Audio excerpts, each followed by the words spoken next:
Hey, everybody, and welcome to Spilling the Spirituality Hello, with, hello. How with are you? Hillary and Rev Rob. Good morning, Yes. Rev. Good morning. How are you? I'm a little slow today, but I'm doing pretty good. How about you? Well, it's the official calendar, Western culture end of summer. So I cannot believe that it's gone by so fast. We've got 2 weeks left till it officially becomes um, autumn. But we're in that space where it's like, yeah, everything's changed. Everything's been Yeah, changing. So. fall's rolling in. Um, this morning, I'm drinking some more chamomile. What are you enjoying My today? spirituality is I'm drinking iced coffee today. I found Mm. myself a little thirsty, but uh, but always in its main composition is its spirituality. So So today's topic is an interesting one. It's sort of the idea of being versus doing. And I think you have some stuff you'd like to share, I Rev. do, I do. So and it's really kind of inspired by this past weekend. So we're recording this on the Tuesday immediately following Labor Day and Labor Day weekend.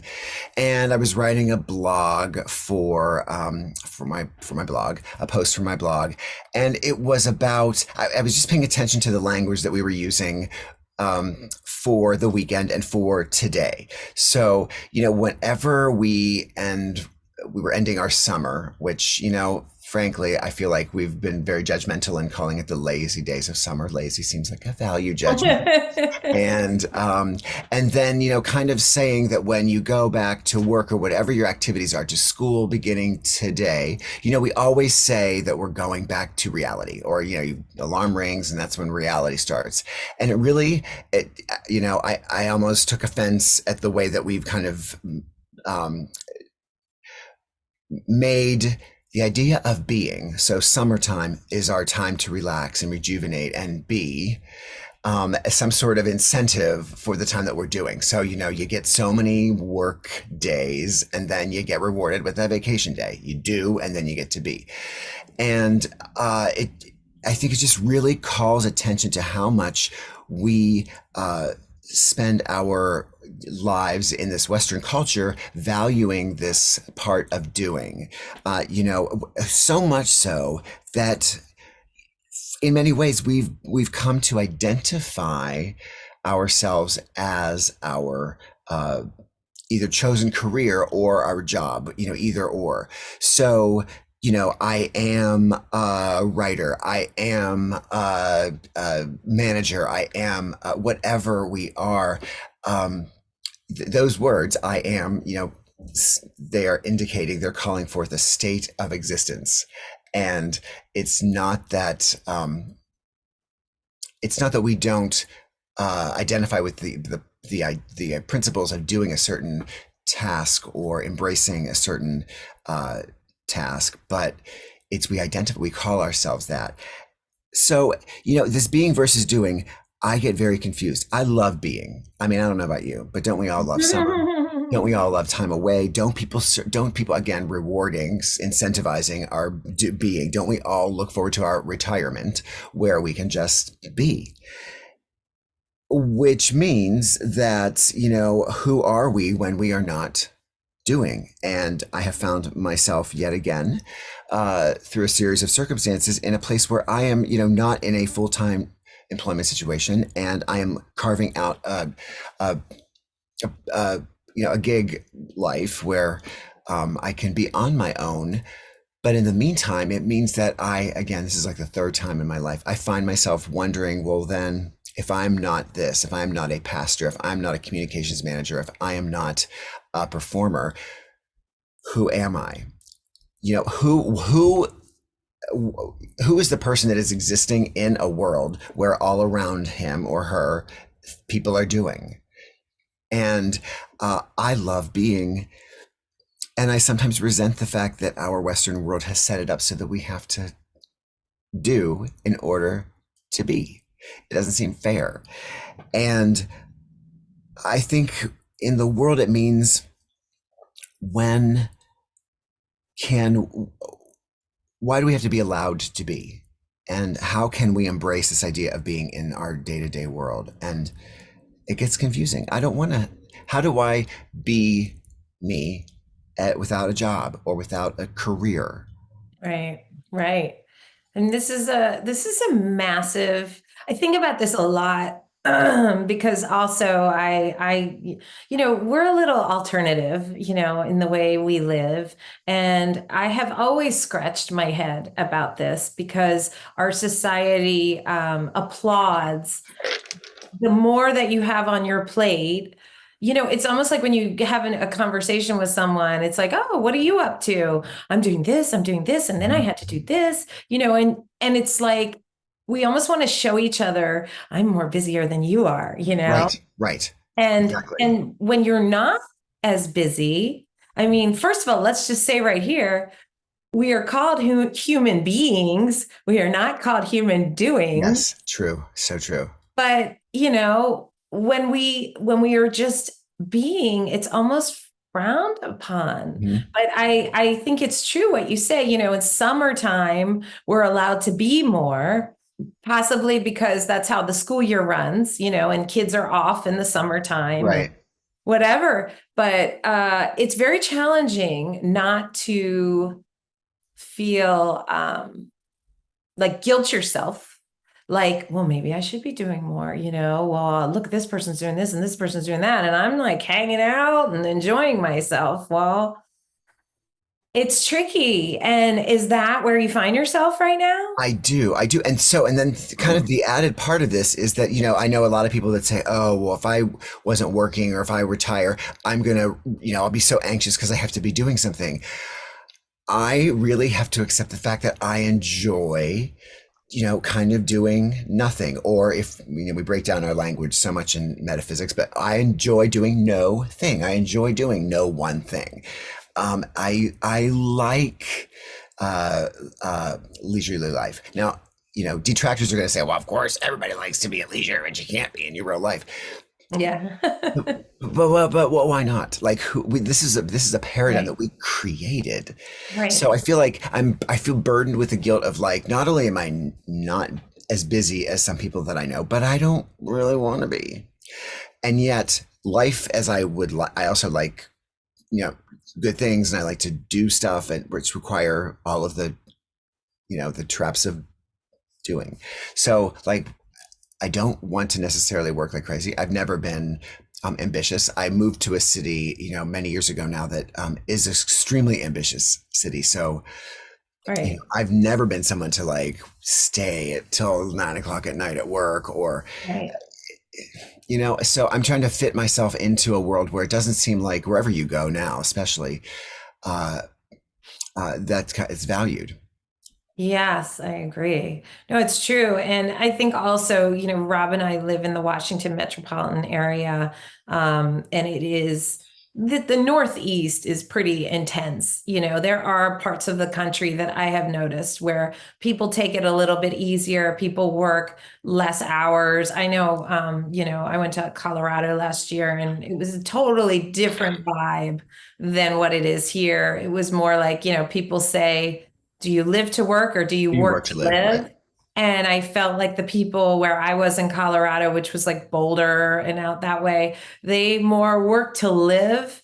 And the other thing is, I feel like there's a lot of emphasis on what you do and is it good enough, is it professional enough, as opposed to, I felt like out there a lot of people were like, all right, how can I just pay my bills so I can go climb up that mountain at 3 o'clock, or so I could go off-road biking, but for some reason I feel like there's this thing of like, well, do you have a good job? You can't just have a job, it has to Right, a good job. And if you think about it, people work like 40 years of their lives, right? Or how long? Let's see. right. Yes. Yeah, Now, before they now, of course, retire. because we're working And later and later in our life. yeah. And then they Yeah, take their, phone with them so they're accessible 24/7. So they're, even when they're not supposed to be working, they're still working.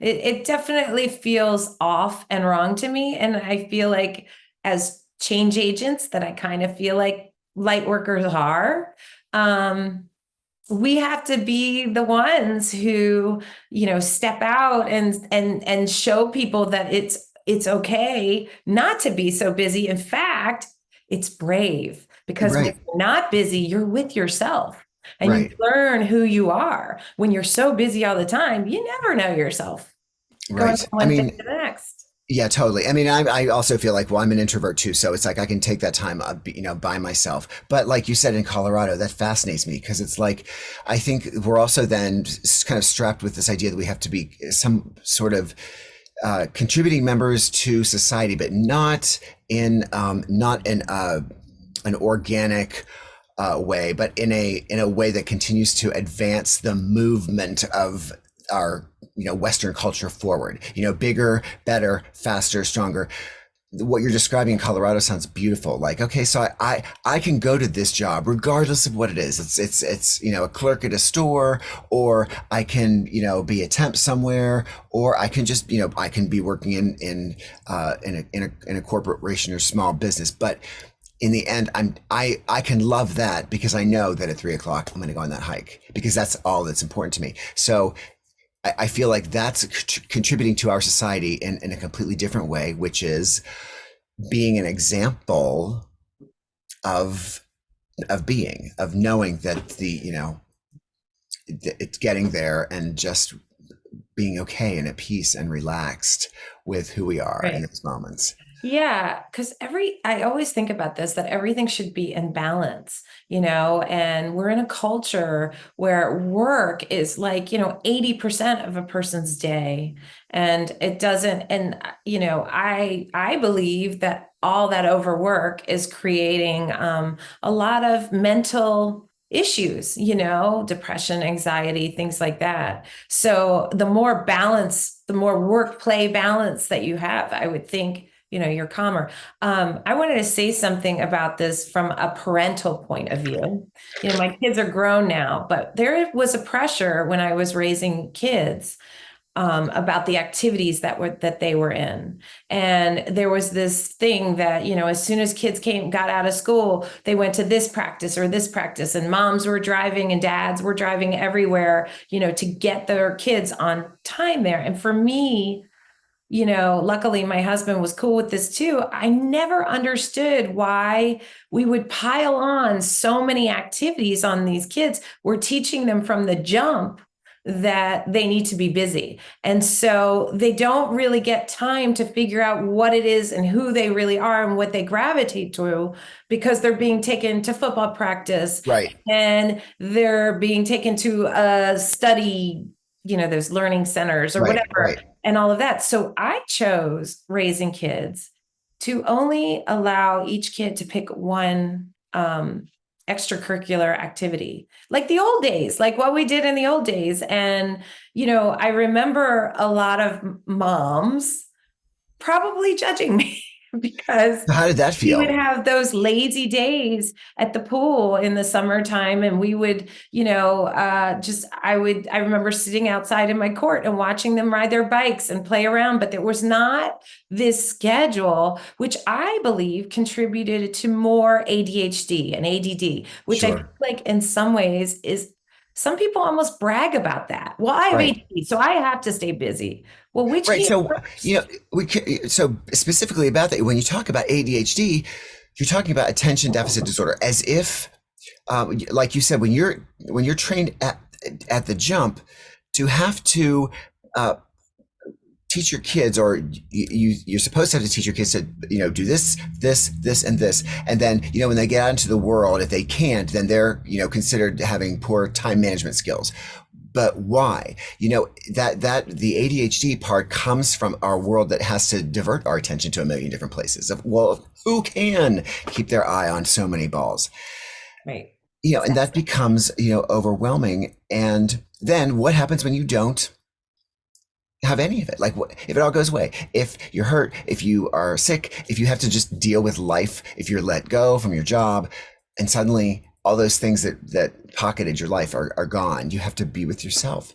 I have to remark when you talk about your kids. So, I've known you for a while, but I know that like when you go away on vacation or when you spend time with your family and you do, show us on social media pictures of your family and your kids, I'm just realizing as you were talking, I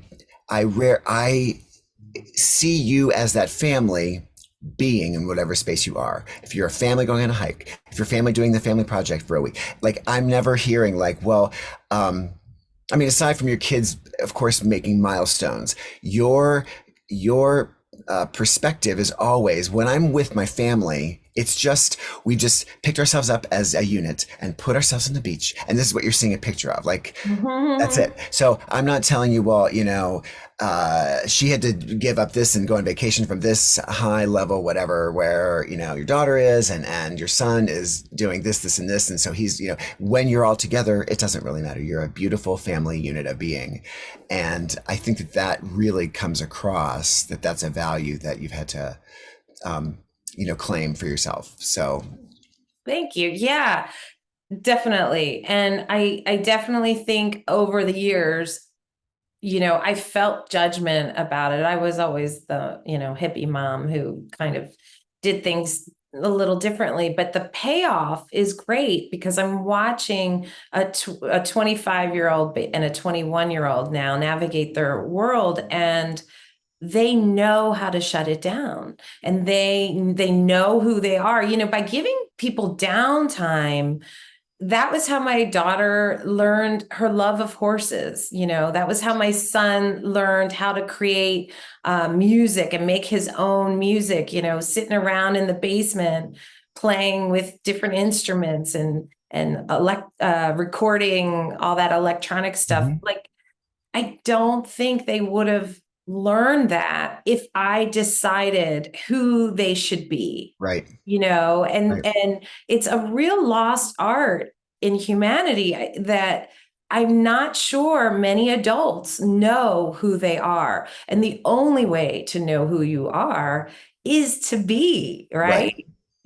Just to Yes, slow it down and to just see what you feel like doing. And when you're not working, you get that chance. But when you're so on that hamster wheel of working, you don't know how to get off of it. So you just right, keep filling it with more and more things. Maybe it's even being on social media for 2 hours, because to some people that probably still feels productive.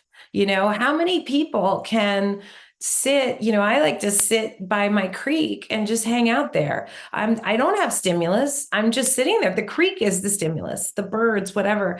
I know for a lot of people, I know they could never do that. That would make them crazy because right. it's too quiet, it's too still. So it's such a beautiful gift to give yourself to not do. But then another topic to bring up inside of this is, Rob, are you able to not feel guilty? There is a beautiful bliss that has come from, kind of, I always say when you're in the world, when you're not in that being time, the world is a different place when you realize you're there kind of in a permanent way. So when I was on vacation, when you're on vacation, when we go away, there's a world that exists, just hypothetically, like at 3 p.m. on a weekday, that when you're on vacation, it feels like you're dropping into it. Like, especially if you're like at home.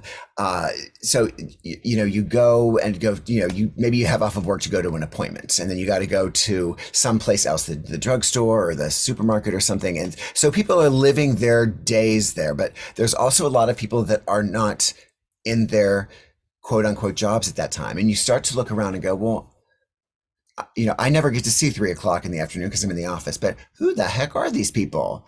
Maybe you got to go to the gym and you realize, wait, these people are there all the time and you're here today. So like there's a world that exists at that time. And I think when I can kind of catch that rhythm of, oh, I'm now one of those people that lives in this world and that is not just kind of stepping into it and then stepping out, it feels comfortable.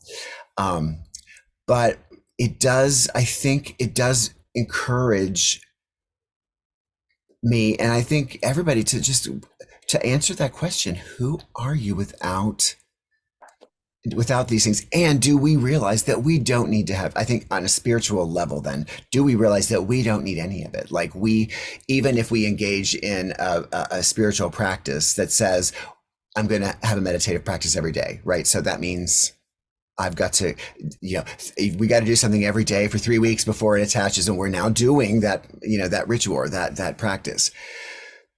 But in the end, we don't have to do any of it. Like, we are still, if we're, going macro to spirituality, we are still, divine beings, no matter what, whether we are doing something or whether we are literally sitting in a room, staring at the wall and choosing to do so. That doesn't mean that we are any less than the person that's next to us that has chosen a career or, student path. It's like, how do we get to that point?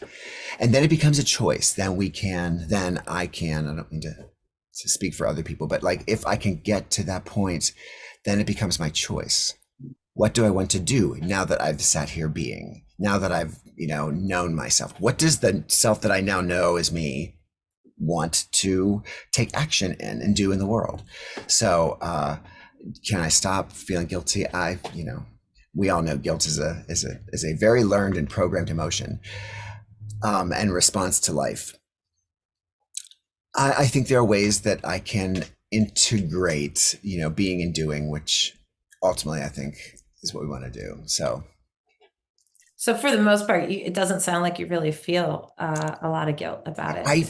so what I feel guilty about is not feeling guilty. Why don't I feel like I should be more compelled to things, right? So I don't feel bad about that, but I then start to feel bad that I don't feel bad. So yes, that's where That's interesting, isn't it? yes, because the world's telling me I need to feel this way, and I don't feel this way. Yeah. So that's an element of it that is kind of a hard pressure, because I don't mind, I don't mind it only when I put myself in the context of everybody else. Yeah, that's wonderful. Yeah, I mean, I think for me, I initially feel that guilt, but then I push it aside because I know in the core of my being, I really do feel this, that I feel like I get the purpose of why we're here. And I know it's not just to collect a paycheck. And but for me, I feel like I come up against, because so many people that I know don't live this way at all. So I feel like people scratch their head sometimes when they talk to me. And I guess I'm used to that. But I think the beauty of being is learning who you are. It really is the greatest point in all of this. And then you start to realize, well, what do I feel? What do I feel like I want to do? It activates the feeling part of you as opposed to the brain that's telling you, oh, you better make sure you do your laundry. Oh, did you go to the grocery store? Oh, you got to generate income, generate income, generate income. That is not coming from your heart space at all. That is just coming from societal programming. And, I know you probably feel this way. I want to break that. I heard, I can't remember who was telling me this, that there's like this new movement now where kids who are in their 20s, they work their ass off from like 20 to 30, And then you whatever, retire. Yeah. and then they retire and they just live a very small existence financially, but they do whatever it is that they want. And I feel like I can tell that this generation kind of gets things in a way that maybe ours didn't. I feel like our generation was more materialistic. And I just know from, being around a lot of kids in their 20s that they don't want as much stuff and they don't want as big a space. They don't need big dwellings. In fact, my son is looking into living like, converting a van into like a Tiny house. house. Yeah. Yay. And a lot more people are Love that. doing that. So then they can travel and they can do all this stuff. And so I feel like we're headed down a different path, which is wonderful. But our generation and those before us are very much work, work, work, work, work, you know? And by the time you get to retire, when you're old and you don't even really want to do as much, that's kind of how they see it. Like just wait till you're in your late 60s and then Right, you can right. enjoy your life. Which Like, is getting closer all the time, and not so far away. So, old is now a relative term. But yeah, I think that also too, when when we learn that we don't have to do anything in order to be of value to the world, and I'm it sounds like it's a point of privilege to say, oh, I just want to be able to go somewhere and do nothing. When the world calls to us, there are a lot of people that have had to work very hard at their lives to take care of a family, or to keep a situation going. But in some ways, I feel like it's less about like just uh, doing nothing. And even if, let's say, for instance, you're somebody that had to work, whatever, 3 jobs to provide for a family, or to keep them growing, or to do whatever, there is an element of being in there. There's an element of having a value system where you know what your priorities are.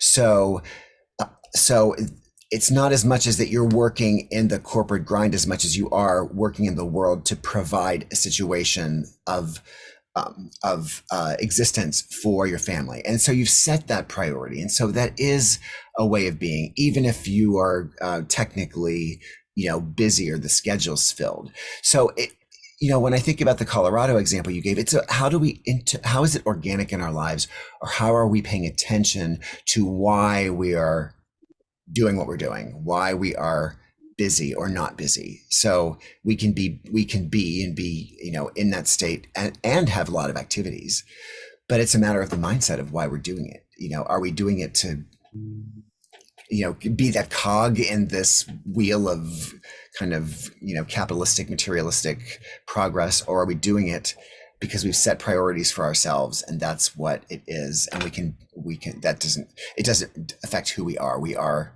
you know, it's how I'm assuming that moms who choose not to work and say, I'm a mother and that's what I do, or I'm, whatever, because that's, you are who you are in that moment, and you don't have to answer to anybody else, in that way. yeah, So, yeah, that's beautiful. Yeah. Well, I think we've covered this. I whew, think we're pretty complete. And yeah, I mean, I guess leaving what I would leave with you guys, our audience, is if you are somebody who's always doing, doing, doing, and sort of on autopilot, and if you're watching this, and just like what Rob was saying, and you have to do all these things, that's fine, but can you be mindful while you're doing all of this? Can you, instead of doing 6 things at once, perhaps try doing 2 things at once, and then getting to one thing at once? Can you slow down enough that you can feel yourself and be that beautiful being mhm. that you're really here to be? That's probably what I would leave with them with. What about you, Rob? Yeah, and I think that as I work through my own stuff here, it's like, can you, without using any word to describe a career, can you answer the question, who am I? Can you write that down, or can you state that just for you, not for anybody else, but for you? Do you know who that is and what that is? So, and that's of course that's an evolving and an ongoing process, but can you take that time to do that? So, So who are you outside of that then? yes. And can any of us see the pure beauty in just being that being, you know? Yeah. Yeah. Um, yeah. So let's say who we are then. I Ooh, yes, please do. Tell me. You okay, go first. so I am, and I think that's a good way to start that sentence. I am a beautiful human. It's experiencing love. That's it. I am also conveniently a beautiful person who is uh, uh, learning to express the vibrant energy that I feel is at my core. So I am an energetic and vibrant spirit or essence that is still very uh, childlike in my experience of the world, and hopefully being an example with that childlike wonder. Beautiful. So who are you guys? Let us know. Tell us Tell in the us. comments. We want to know, and tell us about your being versus doing experience. Let us know. Please follow us. Please like us. We're trying to build some traction so we can bring you some better, good content. Yes. Yes, I got to say too that I realized before, as we're trying to draw followers and listeners, um, that I have to take my time to do that as well. So I really realize how much content I absorb without doing that, and so I am truly making an opportunity to do that. And when I ask all of us to participate in this ongoing community, I'm now going back to my own community and making sure that I have taken in and not only just watched or listened, but also liked and subscribed. So I'm learning too. So Awesome. Well, cheers, everyone. Have a cheers, great cheers, day. cheers. Where's my phone? And and we'll see you next week with some more spilling the spirituality. Spirituality. Bye. Bye.